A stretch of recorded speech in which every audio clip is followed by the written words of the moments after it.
საზღვარგარეთ ბულინგის წინააღმდეგ ბრძოლა დაახლოებით 30 წლის წინ დაიწყო. 93 წელს ნორვეგიაში ბულინგის პრევენცია ნეიტრალიზაციის ეროვნული სასკოლო პროგრამა დაინერგა მოსწავლეებს თანატოლთა შეურაცხყოფაზე ადეკვატური რეაგირების ტრენინგები ჩაუტარეს. ამ მიმართულებით რა სიახლეს ნერგავენ საქართველოში ნათია აკობი არ გონდა.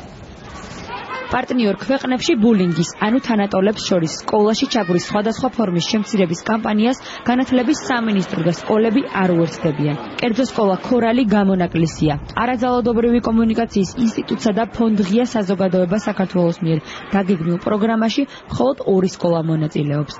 მთელი პასუხისმგებლობით შემიძლია ვთქვა, რომ ჩვენთა სკოლაში ასეთი ფაქტები არ ყოფილა.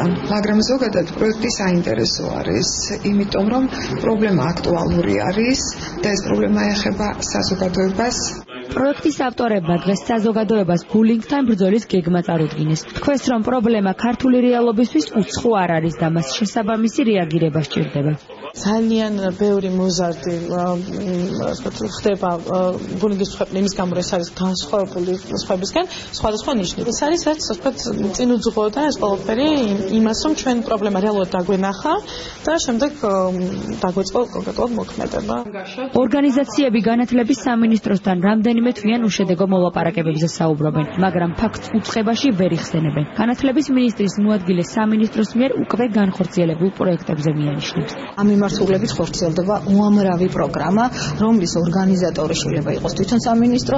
ძალიან ხშირად ამ პროგრამებში ჩართულია არასამთავრობო ორგანიზაციები, რაც შეეხება თვითონ სამინისტროს აქტივობებს, მანდატური სამსახური მთლიანად, მთელი კორპუსი და ასევე ფსიქოლოგიური ცენტრი სწორედ ანალოგიური პრობლემების გადაჭრაზე მუშაობს.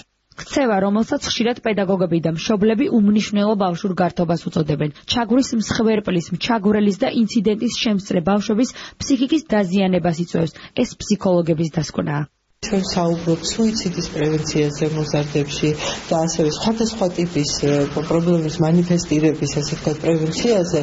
ძალიან მნიშვნელოვანია, რომ ბულინგი გავხადოთ როგორც ერთ-ერთი აქტუალური თემა. სპეციალისტები ამბობენ, რომ ბულინგი მხოლოდ ბავშვური ქცევა არ არის, ამიტომ პედაგოგებსაც და მშობლებსაც განსაკუთრებული ყურადღება მართათ, რადგან ჩაგვრამ ბავშვის ცხოვრება შესაძლოა მნიშვნელოვნად შეცვალოს.